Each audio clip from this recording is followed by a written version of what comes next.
Buenas tardes, queridos amigos, bienvenidos al Centro Riojano de Madrid.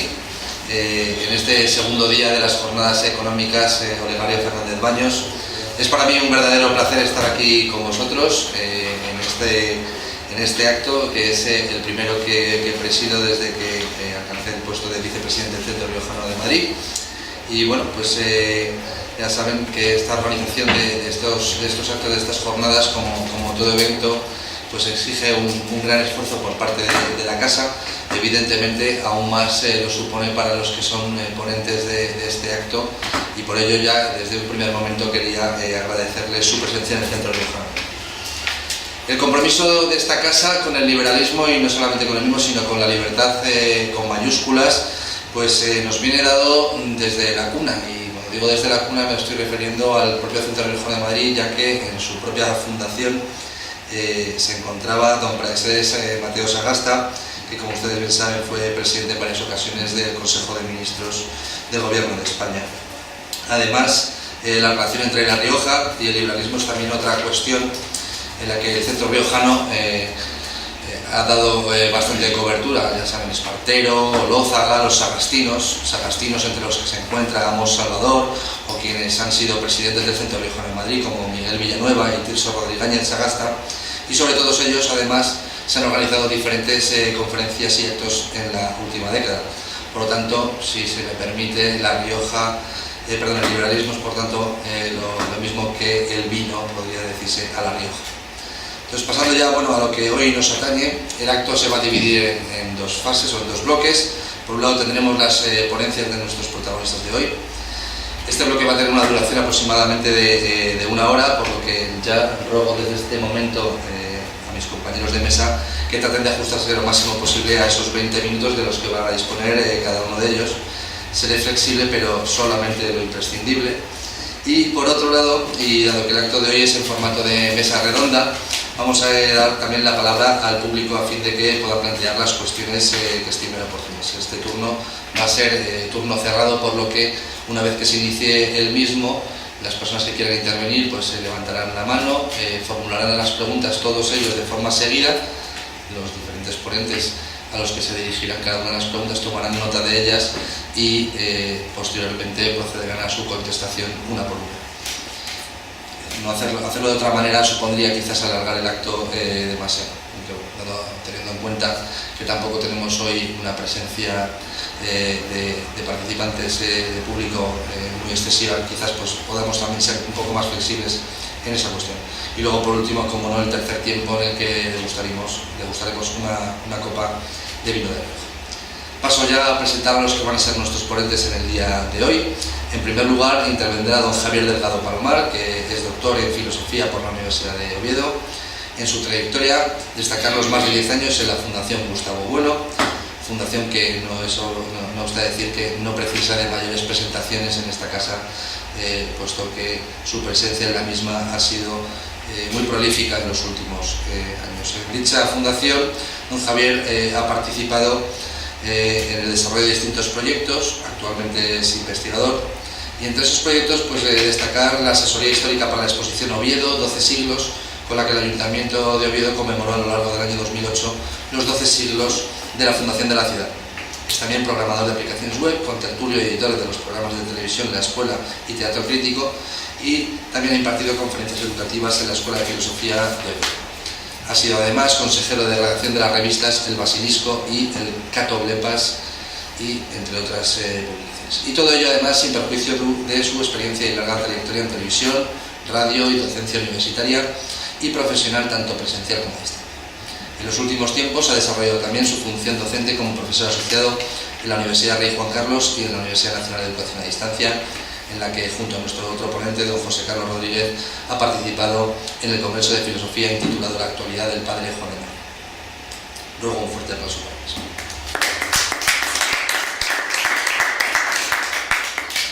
Nuestro segundo ponente tampoco precisaría una gran presentación, al menos para los que son socios y amigos del Centro Riojano de Madrid. Me estoy refiriendo, como no, a don Pedro López Arriba, expresidente de esta casa y que lo ha sido hasta el mes de mayo de 2018 y durante prácticamente los últimos 11 años. Es vicepresidente también del Ateneo de Madrid, es miembro de la Sociedad del Sitio de Bilbao y miembro del Club Liberal, en concepto del cual viene precisamente hoy a este. En el ámbito profesional, don Pedro pertenece al Cuerpo Superior de Interventores y Auditores de la Seguridad Social, y también ruego para él un fuerte aplauso. Y finalmente nuestro último ponente es don José Carlos Rodríguez. Don José Carlos es periodista de profesión y cofundador y miembro del Instituto Juan de Mariana. El Instituto Juan de Mariana surgió originalmente como un grupo de amigos que se reunían para debatir entre sí, para evolucionar posteriormente a lo que es en la actualidad una asociación cuyo fin es el promover los valores liberales en España. Desde el Instituto vienen formulando regularmente informes de carácter económico e igualmente se imparten cursos, se realizan otras actividades divulgativas y se imparte anualmente el premio del Instituto Juan de Mariana, premio que este año alcanza su 12ª edición. Y también ruego por favor un fuerte aplauso. Bueno, pues queremos agradecer a todos los ponentes su presencia en el día de hoy, como anticipamos al principio, como no, por su presencia aquí hoy, pero además también por ser veteranos colaboradores con esta casa y también repetidores en lo que a jornadas económicas Olegario Fernández Baños se refiere. Vamos a comenzar. En primer lugar va a intervenir don Javier Delgado, que nos va a dar una visión materialista sobre el liberalismo para el siglo XXI. Tienes la palabra, Javier. Muy bien, muchas gracias. ¿Micrófono? ¿Está bien el micrófono? No. Sí, te recuerdo que te cronometro, Javier. Bien, le ponemos de 20 minutos, ¿no? Exacto. Sí, ahora. Bueno, pues nada, en primer lugar, agradecer la amable invitación de los organizadores de las jornadas y mostrar mi placer y mi contento por estar otra vez aquí, porque ya estas jornadas hemos estado en la 5ª ocasión y la 8ª ocasión aquí también debatiendo y batiendo el cobre. A mí siempre me traen como representante un poco de la posición más socialista, ¿no?, que liberal, pero luego al final pues se ve que no somos tan enemigos, porque yo acabo definiendo el liberalismo como una forma de socialismo, entonces al final nos encontramos. Pero bueno, la cuestión es el liberalismo de cara al futuro, de cara a lo que viene del siglo XXI, ¿no? Y reflexionando sobre esto, pues las primeras oscuridades o dificultades que observa es que, bueno, ya los padres jesuitas en el siglo XVI dijeron que para hablar del futuro pues no existía una ciencia media, no era posible plantear unas profecías, digamos, científicas de lo que va a pasar en el futuro, sobre todo en el tema de las cuestiones humanas, ¿no? Entonces ahí viene la primera dificultad. La segunda dificultad es definir esto del liberalismo, porque el liberalismo es una cosa muy heterogénea, ¿no?, que por un lado nace como teoría política, por otro lado es ciencia económica, una ciencia muy particular, ¿no?, como ya hemos analizado otras veces aquí, que en el fondo no es ciencia, pero en fin, eso ya lo hemos hablado en otras ocasiones y ahí están los vídeos para verlo hasta qué punto el liberalismo puede ser, por la economía política en general, puede ser ciencia o no puede serlo. En fin, partes científicas, partes de teoría política, partes de teología moral, no en vano, todos los economistas, los psicólogos, todas las ciencias hoy llamadas humanas fueron deslajamientos de la antigua cátedra de filosofía moral, ¿no? Adam Smith mismamente, ¿no?, era un teólogo moral y sus profesores, ¿no?, y aprendieron precisamente también de los escolásticos españoles que eran teólogos morales en Salamanca y en Alcalá, ¿no?, como el padre Mariano. En fin, entonces la dificultad viene en ver qué es esto del liberalismo y cómo va hacia el futuro, ¿no? Entonces, Gustavo Bueno, en una obra de la década pasada llamada Terrorismo, Guerra y Globalización, plantea un análisis de la idea de globalización, porque claro, el liberalismo, tanto en su parte política, digamos, como en su parte económica, su futuro pasa precisamente por la expansión. No se sabe muy bien qué es esto de la expansión, ¿no? Quiero decir, el capitalismo de mercado necesita abrir precisamente nuevos mercados, por lo tanto necesita expandirse. La democracia se quiere también exportar a otras naciones, y la cuestión es: ¿esto posible? ¿Y cómo? ¿Y de qué tipo? Entonces, y cómo se hace? Precisamente desde que cae la Unión Soviética es a través de esta ideología de la globalización que el primer obstáculo que se le presentó fue estos llamados BRICS, ¿no? Las potencias emergentes. BRICS era el acrónimo de Brasil, Rusia, India y China, ¿no? Que hoy ya no se habla de ellos, se los han cargado. O sea, es decir, el imperio realmente existente, Estados Unidos, se ha encargado de tumbar a Brasil, tumbar a la India. Rusia, hay una guerra constante en Ucrania, también está bastante paralizada económicamente, y lo único que parece aguantar es China, pero también ha ralentizado su crecimiento desde que Estados Unidos intervino en el Golfo Pérsico y se acabó el petróleo barato para ellos. Sabemos que en China es un problema precisamente no tener fuentes de energía en su territorio, entonces tiene que comprar todo el petróleo para desarrollar. Se lo compraba en el Golfo Pérsico a Saddam Hussein a un precio más barato de lo que se vendía a Estados Unidos y a Occidente. Y bueno, ahí viene una de las posibles causas de explicación de la intervención norteamericana en el Golfo Pérsico, y a partir de ahí, ciertamente, el crecimiento de China se ha ralentizado, no estancado, ¿eh? Con China no se ha acabado, o no está en esa crisis que está la India o que está Brasil, ¿no? O la parálisis en la que se encuentra Rusia. Porque Rusia además tiene su gas y tal, que sigue comerciando con ellos, más o menos se mantiene, pero no se desarrolla al ritmo que se desarrolló China, ¿no? Que se desarrolló China hace unos años, que lleva unos poquitos años más estancada. Bueno, en fin. Entonces, no, por dar una visión materialista de esta idea de globalización, y no simplemente la ideológica, ¿no? Que se da desde los centros de poder estatales, una globalización global, valga la redundancia, en la cual parece que hay la comunión de todos los santos, ¿no? Entonces, Gustavo Bueno ofrece un desarrollo de esa idea basada en las globalizaciones reales y no basada en esa idea metafísica de globalización. Es decir, al final, aunque los modelos que yo voy a ofrecer a continuación pueden parecer muy abstractos, y de hecho lo son, están basados en las realidades y no en la idea de globalización. Es decir, es el primer paso para una crítica de esa idea metafísica de globalización, en la cual todo el planeta, digamos, quedaría recubierto con una gran megalópolis, con los parques naturales como si fueran los parques de una ciudad, ¿no? Como si fuera el Retiro, el Parque de Tanzania. Esa imagen ideológica y más o menos imposible, ¿no?, que se daba al principio de la globalización, en la cual la democracia liberal y el capitalismo de mercado iba a recubrir todo el planeta, ¿no? Entonces, según unos criterios, tanto intencionales como extensionales, Gustavo Bueno los cruza y le sale una tabla con 8 modelos, en realidad 16, pero vamos a prescindir por cuestiones de tiempo de explicar 16. Los criterios de esta globalización que se cruzan y a partir de los cuales surgen los modelos son un primer criterio en el cual la globalización se divide en expansiva o contractiva, o centrípeta, centrífuga y centrípeta, o expansiva y contractiva, ¿no? La expansión o globalización del capitalismo y el liberalismo extensiva o centrífuga es, pues, a partir de unos núcleos centrales ir avanzando hacia, pues, los radios hasta lograr la globalización planetaria, es decir, como mandar, yo qué sé, unas mercancías, la que fuera, pues la Coca-Cola, los chupa-chups, las bicicletas, los cigarrillos americanos, y que se vendan en todo el planeta, ¿no? Esa sería la expansiva, ¿no?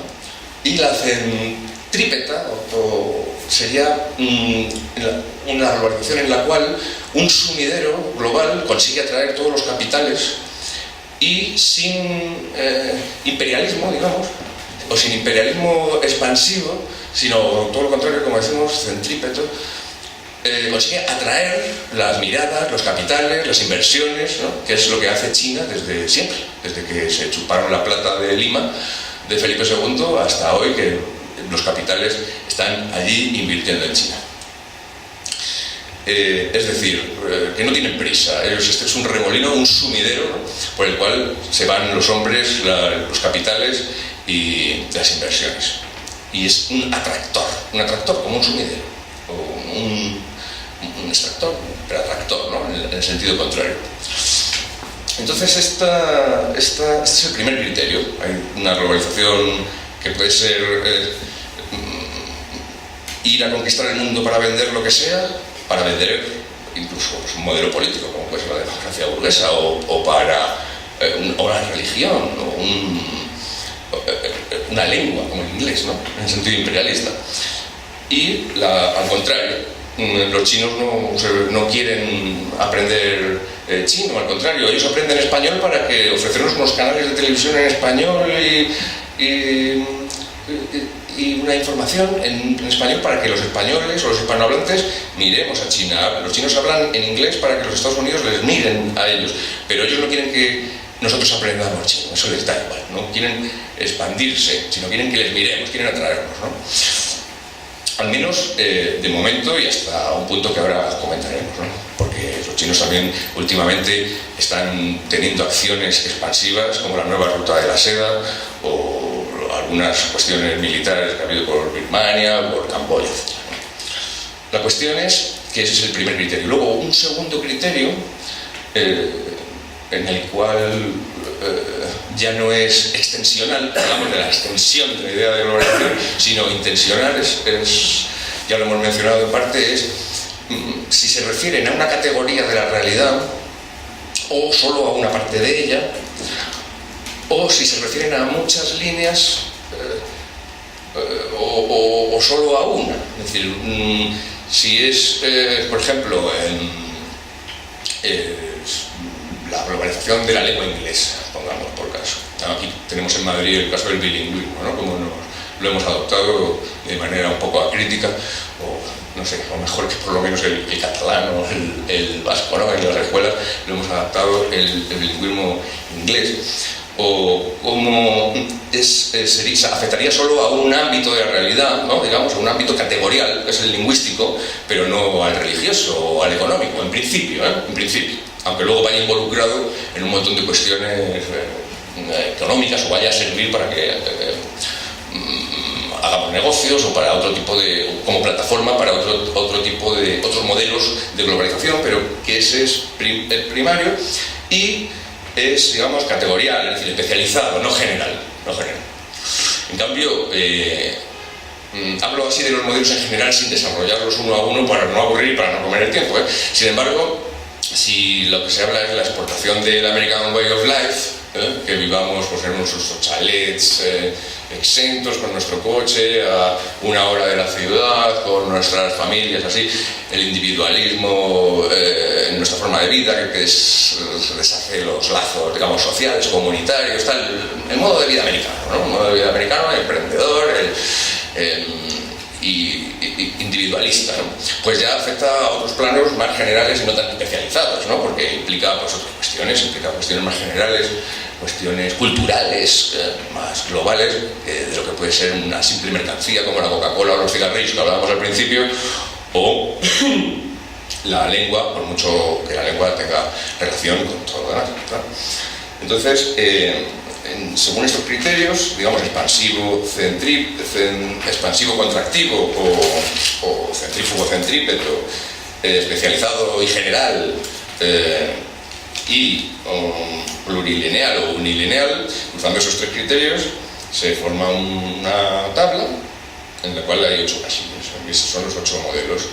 En el modelo primero, que sería expansivo, especializado, unilineal, pues la corrección de los idiomas, como ya hemos hablado. El segundo modelo, expansivo, general y unilineal, omnilineal, el American Way of Life, ya hemos dicho. El modelo 3, expansivo, especializado y omnilineal, la exportación de mercancías de todo tipo, que fueran contradictorias o si estuvieran haciendo la competencia entre ellas.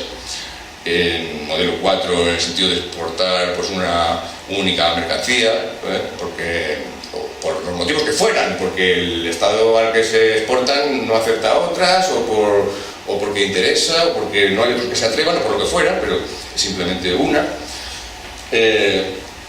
Modelo 5, por ejemplo, que es centrípeto ya empezaron los modelos centrípetos especializados, unilineales, retransmisiones deportivas a nivel mundial, ¿no? Las olimpiadas, bodas reales, o entierros, acontecimientos que se retransmiten en directo y que llaman la atención de todo el mundo. Y sin embargo, un modelo que ya no sería especializado, el siguiente, sino general, habrá de todo tipo de retransmisiones, ¿no? Como hace la CNN o como hace Al Jazeera, que llaman nuestra atención, ¿no? Y de todo el mundo, globalmente. Modelo 6, centrípeto general y unilineales, ponemos China como ejemplo, con la China tradicional, confuciana y maoísta, antes de los últimos pasos adelante, ¿no? Que ha dado el imperio del centro. Y pues ya está, esto ya lo hemos mencionado. Modelo 8, que es el imperialismo económico político en su sentido financiero, de atraer capitales. El modelo 7, la televisión material en general, que ya lo hemos comentado. Bien, entonces los problemas que se le presentan al liberalismo, ¿cómo? Vamos a reducirlo a política y economía. ¿Cómo? Democracia burguesa, vamos a ver, democracia burguesa lo digo por cómo se le llamaba tradicionalmente, pero era democracia emergida tras la Segunda Guerra Mundial, es los estados occidentales como ahora los entendemos, es decir, con un estado de bienestar llamado, ¿no? Con su reacción neoliberal, ¿no? Porque los neoliberales no es lo mismo que los liberales. Los neoliberales precisamente critican este estado de bienestar y ese estado de cosas en el cual el Estado tutela demasiado, ¿no? Según ellos, o según von Mises, ¿no? El inventor del neoliberalismo, el género generador, ¿no? Tras la Segunda Guerra Mundial es von Mises el que hace esa crítica tan fuerte, ¿no? Entonces, desde un terreno, vamos a reducirlo, no vamos a hablar de moral o de otras cuestiones, desde un terreno político de la democracia tal y como la entendemos ahora, y los derechos humanos tras la Segunda Guerra Mundial, y por otro lado económico, de la economía de mercado, cada tipo de expansión de estas, es decir, si queremos expandir una sola mercancía, o si se trata de expandir una lengua, o si se trata de expandir una religión, o si se trata de expandir, va a tener pues diferentes resistencias, diferentes problemas a la hora de completar esa globalización, si acaso puede llegar a conseguirla. Los problemas caídos de la Unión Soviética no se veían, pero se nos encontraron en 20 años o ya casi 30, ¿no? De la caída de la Unión Soviética. Se han encontrado esos problemas, que la globalización no era ese cuento tan bonito o tan fácil, ¿no? De realizar que se veía, primero por los BRICS, a los que ha habido que quitar de en medio, potencias emergentes, y segundo porque es muy heterogénea, no es un proceso metamérico que llamamos nosotros, es decir, más allá de sus partes, sino que depende de todas estas partes que estamos hablando. No es lo mismo una empresa que quiere vender una mercancía que un lobby empresarial que quiere vender muchas, o no es lo mismo un Estado que bombardea, porque recordemos cuando Bush II bombardea Irak y hablan de que allí, por ejemplo, no se respetan los derechos humanos y que van a instalar la democracia, pues, o en Libia, no hace tanto, ¿no? El régimen de Gaddafi, el régimen llamado los totalitarios, ¿no? Aunque luego en el fondo las democracias burguesas también son formas de totalitarismo, porque son partitocracias encubiertas que están interviniendo completamente en la vida del ciudadano y de la economía política. Por lo tanto, ¿qué ocurre aquí? Y voy a terminar y con el argumento central que quiero transmitir esta noche. ¿Qué ocurre aquí? Que el liberalismo, al final, tomado en su conjunto, no es ni teoría política, ni ciencia económica, ni teología moral. Es una ideología. Una ideología que muchas veces asumimos de forma crítica, asumimos principios de esa ideología de forma crítica, como por ejemplo que siempre que la economía esté creciendo las cosas van bien. Pues no, pero asumimos eso y nos dan los informes del Ministerio de Economía y nos dicen, estamos creciendo, maravilloso, cuando resulta que hay gente pues saltando por el balcón, ¿no? Estamos creciendo, pues claro, son números ahí puestos, pero que igual no, el crecer constantemente no quiere decir que sea lo mejor para el conjunto de la sociedad política. Sin embargo, es un prejuicio que tenemos del liberalismo, ¿no? La economía crece y vamos bien, entonces vamos bien. Pues igual a veces no hay que crecer tan rápido, o a lo mejor precisamente se están haciendo cosas de tapadillo para que no crezca tanto. Hablo, por ejemplo, de la inversión I+D.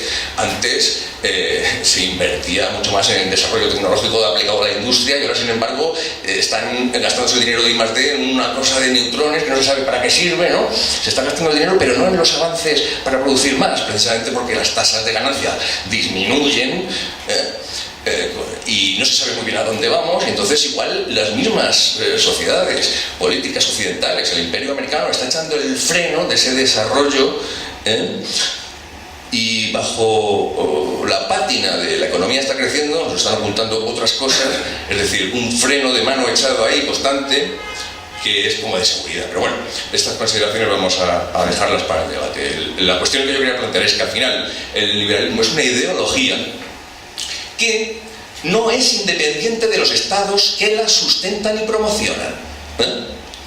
El liberalismo es la ideología del imperio realmente existente, que son los Estados Unidos, y de sus naciones aliadas en Europa tras la Segunda Guerra Mundial.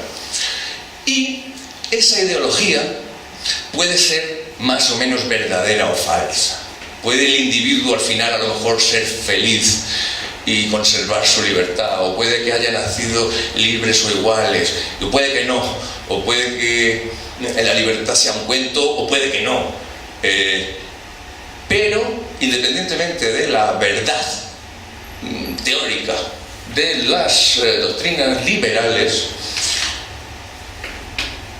el liberalismo es útil sobre todo cuando lo que tenemos enfrente y los problemas a los que nos enfrentamos es otra ideología que se llama sumisión, Islam, por ejemplo. Y puede que la libertad sea un cuento y no nos lo creamos, pero es que cuando lo que tenemos enfrente es el burka, el sometimiento, o el mandarinismo de los chinos, o que están trabajando en un taller 24 horas hasta que se suicida, ¿no? Es decir, cuando digamos, nuestro respeto al individuo, a su libertad, el habeas corpus, todas esas cuestiones que son de nuestro mundo, y que no pertenecen al mundo de ellos, y que esa ideología islámica o ese socialismo chino puede ser igual de falso que el liberalismo occidental, pero la cuestión es que están enfrentadas y que a todas pretenden su globalización, digamos, ¿no? Y están enfrentadas. Y en el escenario del siglo XXI pasa en buena medida por esa lucha que ya es geopolítica, y en la geopolítica ya no son pequeñas naciones ni son las empresas las que marcan el ritmo, sino que son los imperios, a escala imperial, ¿no? Escala Europa Occidental, Norteamérica, China, es decir, estados de cientos de millones de habitantes, ¿no? Y la nación política, en el sentido en el 19 liberal, europea, se queda pequeña, que era el sujeto. Entonces, tengo que ir terminando, pero bueno, esto es el argumento central, ¿eh? El futuro del liberalismo en el siglo XXI pasa por el enfrentamiento con otros tipos de globalización, con otras ideologías que son totalmente opuestas. No digo más verdaderas o más falsas, no quiero meterme ahí hoy porque ya nos hemos metido en otras ocasiones sobre esta cuestión, que también están sostenidas por otros imperios y por otras naciones. Y en esa pelea se ventila la misma posibilidad del liberalismo y de Occidente. En fin, termino yo. Vale, luego en el debate podemos seguir apuntando todas esas cuestiones. Muchas gracias.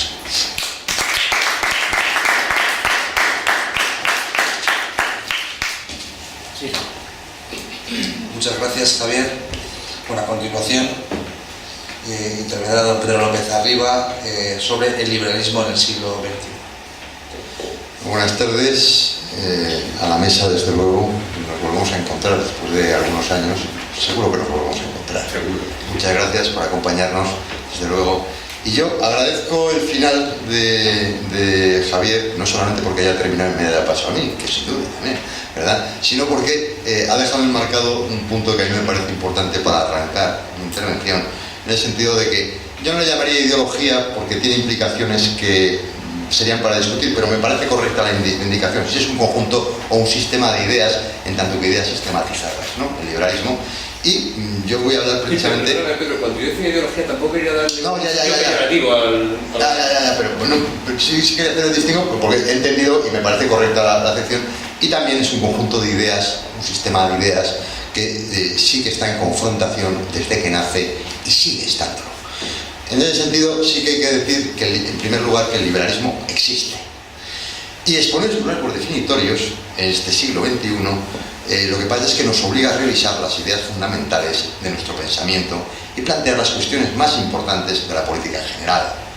Se han de revisar, pues, conceptos como la vida, los derechos personales, el individuo, la sociedad civil, sin olvidar una revisión crítica sobre la vigencia de los grandes ideales que siempre animaron a los liberales, como la libertad, la igualdad, la justicia y el destino de la democracia en España y en el mundo. Unos ideales que los liberales compartimos y en los que nos reconocemos. Unos valores que inspiraron los grandes cambios que ha experimentado la humanidad en los últimos 2 o 3 siglos. Porque el liberalismo, señores, ha sido el constructor del mundo moderno. En lo económico, en lo político y en lo social. Si pensamos, por ejemplo, antes de la Revolución Industrial, las crisis económicas eran de escasez. Desde la Revolución Industrial, allá por mediados del siglo XVIII, las crisis económicas han sido siempre justo de todo lo contrario. Estalla la burbuja inmobiliaria, estalla la burbuja de los teléfonos. Señores, son crisis de sobreproducción. El cambio ha sido descomunal. No es que hoy no haya, es que hoy hay que ordenar el exceso de producción. Un gran cambio trascendental en la historia de la humanidad. No se suele recordar tampoco que tanto en términos nacionales de España como en todo el mundo, la creación de riqueza y la renta de los individuos no ha hecho más que crecer y a buen ritmo en los últimos 200 años. Yo tengo un dato aquí, simplemente lo mencionaré porque da su análisis en dólares constantes del año 2011, el Producto Interior Bruto, que viene a ser casi la renta per cápita, pero el Producto Interior Bruto per cápita de España en el año 1850, los datos son de Leandro Prados de la Escosura, si alguien tiene interés le doy las referencias de la obra Contabilidad Nacional Histórica de España, Gasto y Producto. Bien, pues se multiplicó entre 1850 y el año pasado, 2017, 52 veces. Se multiplicó por 52 ese producto. Pasó en 1850, para una población de 15 millones de habitantes, pasó de $2.073 constantes de 2011 a 34.674 del año pasado. Eso en España, que no es de los que más ha crecido, aunque creció mucho. También hay que recordar. En fin, todo ello además se ha hecho en el marco de sistemas de gobierno que han desarrollado la libertad y los derechos individuales y su protección como jamás se había conocido en la historia. Es pasado, sí, pero es también uno de los motivos que nos hacen ser libres. El liberalismo político creó el constitucionalismo en el siglo XVIII y durante los siglos XIX y XX nació de ese constitucionalismo la moderna democracia, esa democracia liberal que también estaba presente en la intervención de quien me ha precedido. A finales del siglo XX, la democracia liberal era ya el sistema general reconocido universalmente como de buen gobierno en todo el mundo. Y no fue un proceso fácil, sino tormentoso y complejo, que culminó la voluntad emancipadora de la época revolucionaria liberal, en la que las más elevadas ambiciones humanistas tomaron forma. Y hoy continúa expresando los valores que debemos hacer prevalecer en el presente y en el futuro. La iniciativa individual como motor del progreso y del bienestar, la lucha contra los monopolios y el estatismo, la defensa de los consumidores, la generación y la distribución del conocimiento y de la riqueza, la solidaridad general y las causas humanitarias, el cuidado y protección del medio ambiente y la defensa de los derechos individuales y de la democracia. Hay una historia también del liberalismo que conviene recordar, aunque sea a grandes rasgos y muy por encima. porque las principales líneas del pensamiento político liberal y de la política de los liberales están escritas en la historia. Aunque esta historia empezó antes de 1776, la Revolución Americana, o de 1812, y antes de Spinoza, de Locke o Montesquieu, pues se puede rastrear hasta la escuela de Salamanca, a la que hacía referencia también mi predecesor en el uso de la palabra en los siglos XVI y XVII. La palabra liberal es de origen español, lo que acredita, sin duda, la aportación hispana al liberalismo, que ha sido un importante aporte, sin duda, para su configuración. Hay una historia del liberalismo en la que España desempeña un importante papel, y hay una historia del liberalismo en España no desconocida, pero sí poco recordada, y que a su vez forma parte de nuestra historia nacional.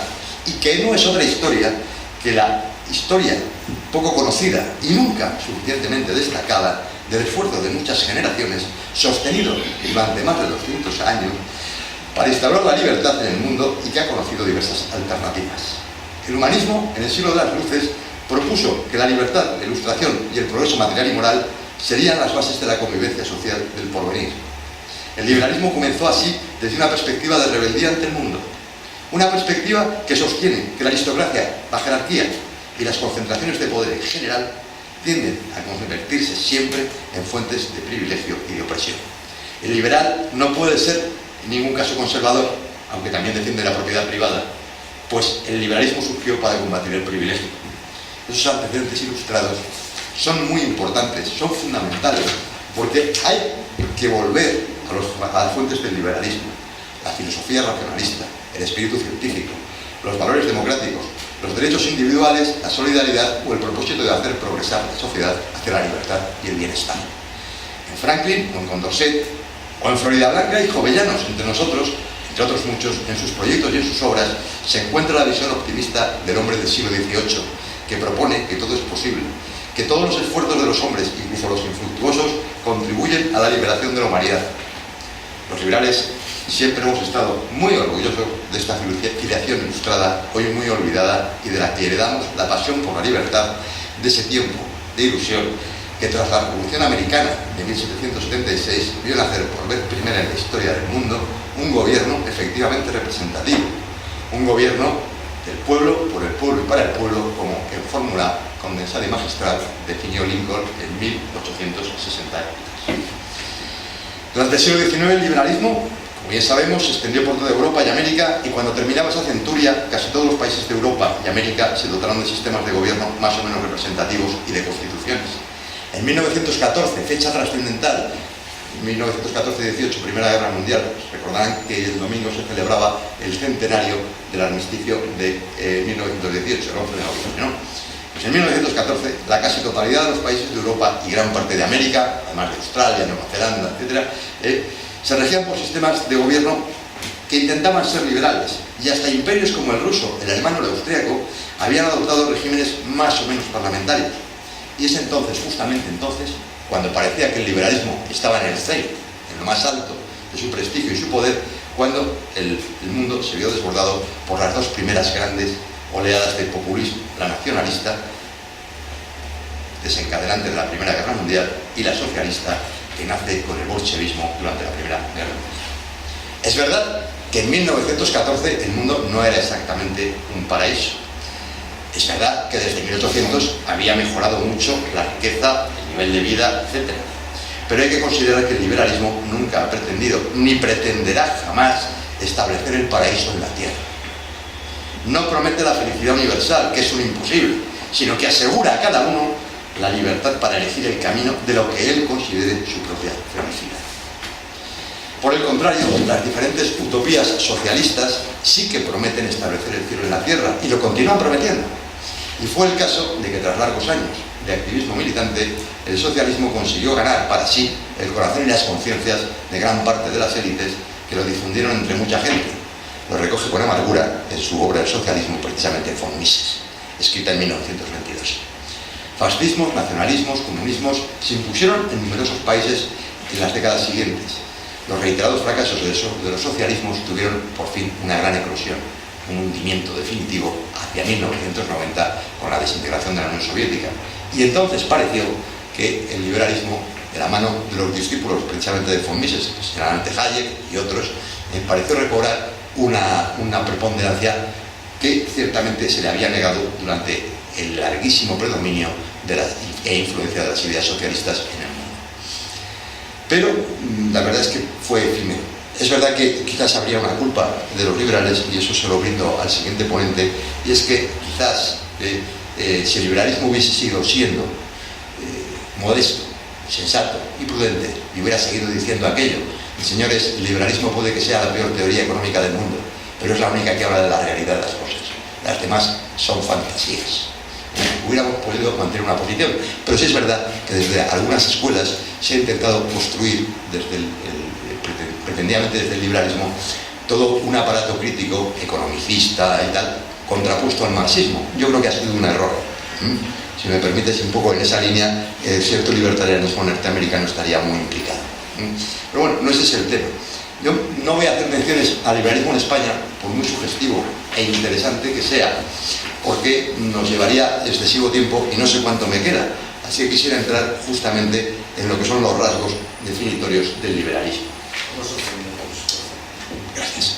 Porque por grandiosa que sea una filosofía política, no puede vivir solo de sus pasadas glorias. También ha de renovarse. Y el liberalismo, que afirma la destrucción creativa como base del desarrollo económico, siempre ha estado en constante renovación. Pero en la actualidad, la democracia liberal precisa de una renovación de su discurso y de su mensaje para enfrentar el desafío de los movimientos populistas que proliferan en todos nuestros países. Los tiempos han cambiado, sí, pero los valores fundamentales permanecen. En las líneas básicas del liberalismo clásico están ya los rasgos que lo caracterizan, que aún lo hacen y que le obligan a reformularse como ese movimiento político que entiende que el tríptico liberal clásico, libertad, igualdad, fraternidad, ha sido el inspirador de las grandes empresas transformadoras de los últimos 200 años en España y en el mundo. Un lema que es en sí mismo y constituye en sí mismo un programa de reformas que sigue estando vivo y que expresa la fuerza de unas ideas que son, han sido y serán siempre las únicas verdaderamente revolucionarias. Pero de los tres es a la libertad a la que corresponde la primacía. Porque la libertad, amigos, es el concepto maestro y el fundamento principal del liberalismo. La libertad es el derecho en el que se fundan todos los demás derechos. Un derecho que es condición de existencia de todos los derechos individuales y que se confunde casi con el derecho a la vida.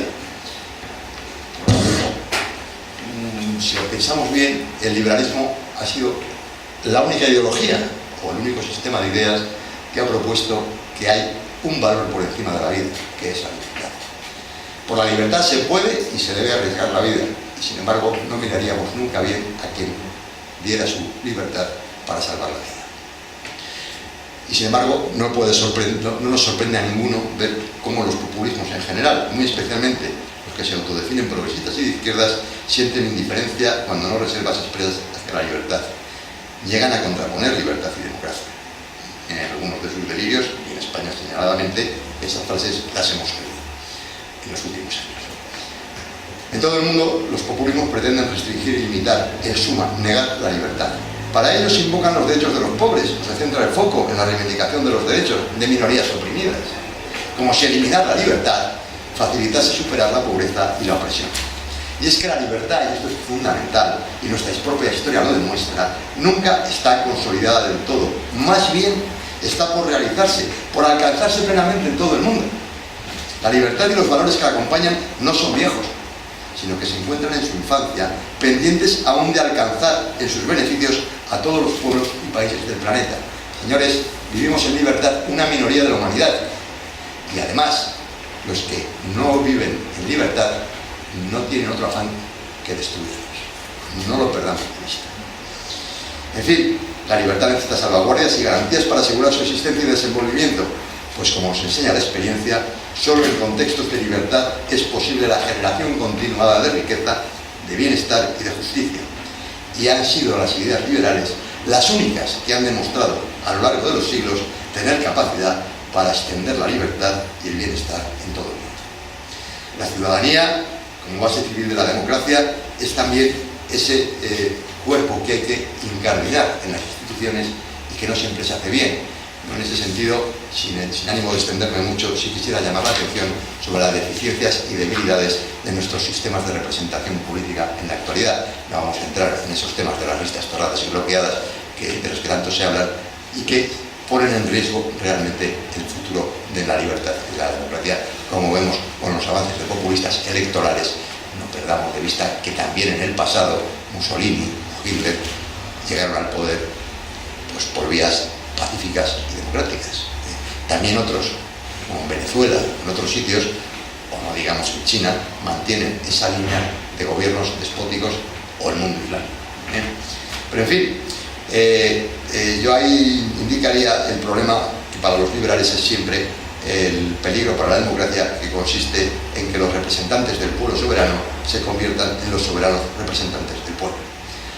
Y hay que reforzar por ello los mecanismos de control. Y quisiera entrar en un tema en el que me gustaría que Javier lo pillase bien, porque yo creo que efectivamente ahí hay una base común mucho más intensa de lo que nos imaginamos, ¿no? La fraternidad de los tres valores, libertad, igualdad, estamos en el de la fraternidad, entendida como justicia y solidaridad. Porque contrariamente a lo que se sostiene habitualmente, el liberalismo tuvo desde sus albores una fuerte preocupación por la justicia social. Thomas Paine, el conde Saint-Simon o Stuart Mill y los denominados social-liberales dan idea, entre los que estaría el alemán Bernstein, por ejemplo, dan idea de las inquietudes liberales en materia social desde las primeras reflexiones del liberalismo. Para los liberales, el verdadero secreto del bienestar, señores, el bienestar social, está en la creación y generación de riqueza. Pero en materia social, los socialliberales han dado algunos pasos más y han establecido una relación básica. Sin derechos sociales, los derechos civiles y políticos están vacíos. Sin derechos políticos, los derechos sociales son imparables. De nada vale a nadie disponer de derechos si no puede defender siquiera su manutención y la de los suyos.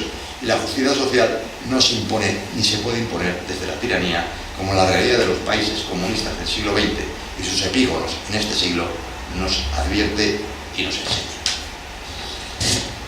Una de las ideas, una de las líneas que separan al liberalismo del socialismo se refiere exactamente a la propiedad individual, a la que hacía referencia al comienzo.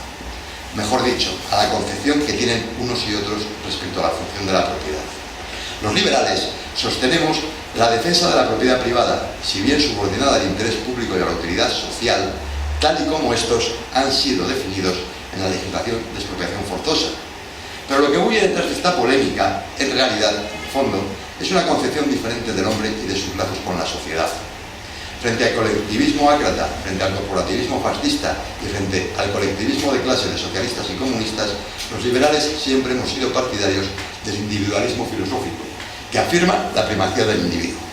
Por esa razón, los liberales de todas las épocas han ratificado esa afiliación, esa inclinación a favor del individualismo político y económico, que no siempre ha sido fácil de defender por razón de la influencia de que han gozado los postulados socialistas durante muchos años.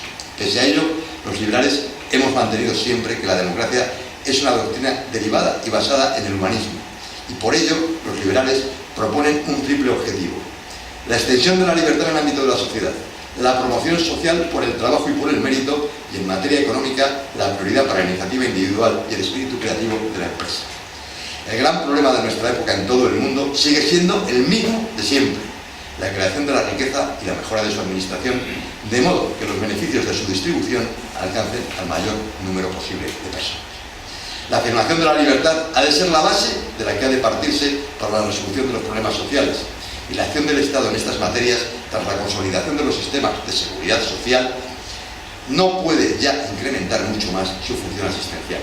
Para romper la dinámica de la precariedad social y de la pobreza hay que abrir la economía para facilitar la creación de riqueza, único modo de que la pobreza y la exclusión social disminuyan. La tarea del Estado debe centrarse, pues, y eso es tarea de los liberales conseguirlo, en remover los obstáculos administrativos y políticos que dificultan la creación de empresas y su acción, y ha de limitar el impacto de la fiscalidad sobre la obra.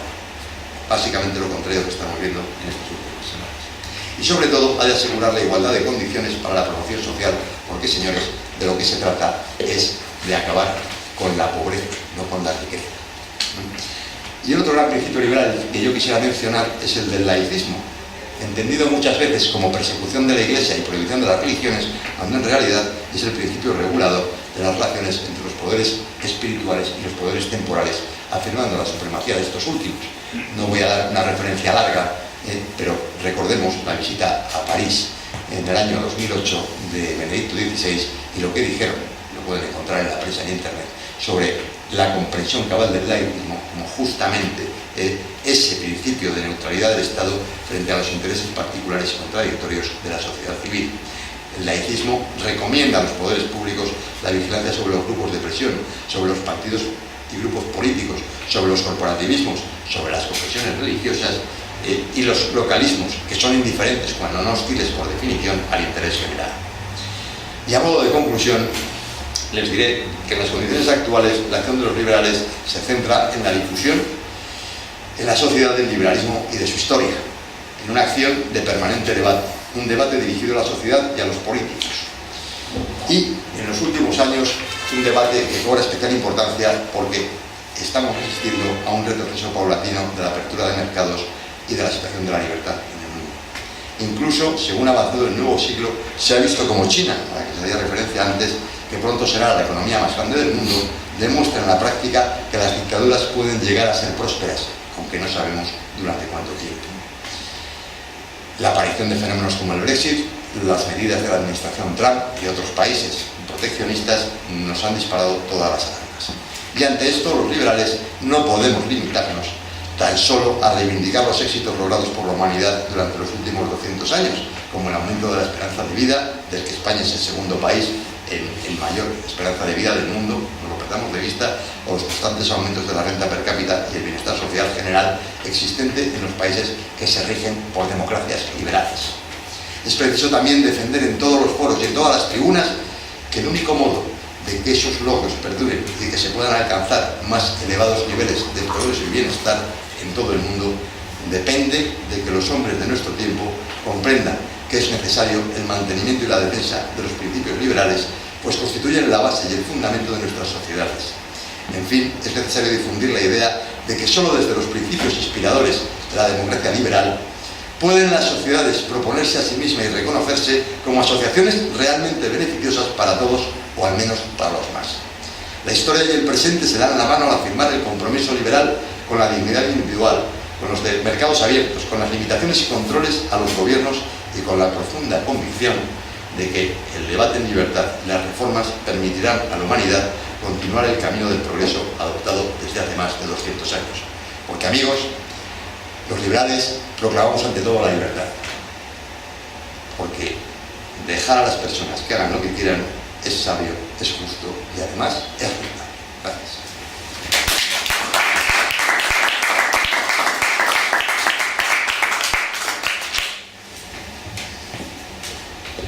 Muchas gracias, don Pedro.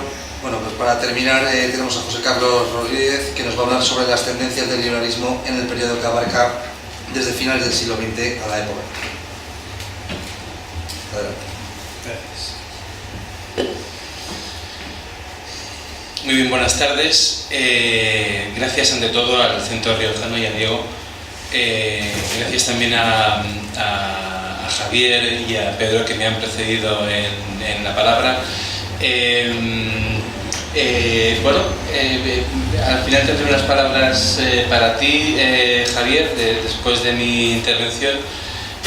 Voy a comenzar por mencionar a Pedro. Él decía que el liberalismo, bueno, pues en ocasiones ha podido pecar de cierto economicismo, de una visión un poco estrecha del ser humano. No siempre ha sido así, y yo creo que aunque yo pueda ser cierto en parte, bueno, también es cierto que se ha planteado, digamos, intereses, ¿no? o cuestiones mucho más amplias y más ricas, y yo creo que la charla que voy a dar aquí pues va a montar en esa idea. Mi labor hoy será la de hacer un repaso de las últimas contribuciones dentro del liberalismo, lo cual me obliga a señalar varios caminos, y pido de antemano perdón porque, puesto que son caminos desde ámbitos muy diferentes, en ocasiones estarán unos ligados con otros y en otras ocasiones será más difícil, ¿no?, de hilar una cuestión con la otra. Pero bueno, intentaré compensar por otro lado esto siendo breve en mi exposición. Sobre qué es el liberalismo y cuáles son sus aportaciones, bueno, la verdad es que acabamos de escuchar a Pedro López Arriba, con lo cual realmente hay muy poco, ¿no?, que añadir. El liberalismo es el nombre que damos a la defensa de la libertad del hombre en sociedad, que es lo que somos, personas de sociedad. Y bueno, como nuestras acciones tienen ámbitos distintos, pues esa libertad será política, será económica, social, moral, etc. Pero es de libertad. Y el reconocimiento de la persona como alguien dotado de una dignidad única y de unos derechos que no se deben violar, lo que identifica al liberalismo. El liberalismo es el resultado de unir la ética a la realidad, porque llamar ética a las ensoñaciones, para llamar ética a las ensoñaciones, ya están otros. Vamos entonces a realizar una mirada panorámica a quienes de un modo u otro, en uno u otro ámbito, han hecho aportaciones a esta concepción de la persona recientemente. Uno de esos caminos a los que he hecho referencia es el que ha abierto la escuela austríaca. La escuela austríaca es una corriente de pensamiento que comenzó planteándose la ciencia económica sobre unas bases, digamos, nuevas, y que ha ido ampliando su objeto de estudio con ámbitos de estudio que desbordan la economía, como pueden ser la ética, la política o la historia. Uno de los que han hecho contribuciones dentro de este paradigma, ¿no?, que llamamos escuela austríaca, es Hans Hermann Hoppe, un autor alemán. Él plantea una nueva ética, una nueva fundación de la ética de carácter, digamos, liberal, basándose en lo que él llama ética argumentativa, según la cual cualquier discusión que incluya argumentos contrarios a una sociedad plenamente libre es contradictoria. El razonamiento es más o menos el siguiente. Si creer en una proposición es inconsistente con ser capaz de defenderla por medio de un argumento, entonces esa proposición es falsa. Para argumentar sobre la validez o no de una proposición, debemos ser dueños de nosotros mismos y acudir a medios necesarios para defenderla, que también sean nuestros, y siempre que los hayamos conseguido de forma legítima. En consecuencia, la defensa de una proposición que sea contradictoria con el reconocimiento de ese derecho sobre uno mismo y sobre la propiedad es contradictoria. O, por decirlo de otra manera, las personas tienen derechos sobre sí mismas y sobre la propiedad que ya han adquirido de forma legítima, y una vez nos quedemos con esa idea, afirmar su negación es algo contradictorio, pues argumentar supone reconocer el derecho propio sobre uno mismo y reconocer también ese mismo derecho sobre la otra persona. Bueno, a mí esta defensa, digamos, argumentativa de la propiedad, a la que el autor quiere dar un carácter casi ontológico, me parece menos que definitiva. Es interesante, especialmente si tenemos en cuenta que Hoppe es discípulo de Habermas, pero no mucho más. Pero interesante en cualquier caso. También dentro de la escuela austríaca yo destacaría un libro titulado La ética de la producción de dinero, del autor, también alemán por cierto, Guido Hülsmann. Decía Dennis Robertson en su libro Money, un libro de divulgación del año 22, que las cuestiones monetarias son de una complejidad intelectual detestable. Ciertamente es el caso, pero ocurre que a veces necesitamos transitar estos caminos profilosos una y otra vez para que llegue algún autor y haga parecer sencillo lo que en realidad es complicado. Bueno, pues este es el caso de Guido Hülsmann y de su ética de la producción de dinero.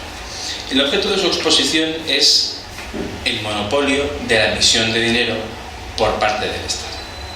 Un monopolio no solo injusto, sino que él considera que es groseramente ineficaz.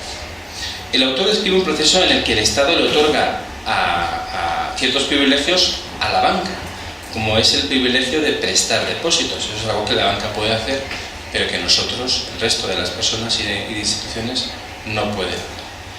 Y concede este conjunto de privilegios a cambio de que siempre la banca absorba la deuda generada por los políticos en la construcción y mantenimiento del Estado, con políticas que básicamente les favorecen a ellos, a los políticos, y a determinados sectores de la sociedad que les apoyan.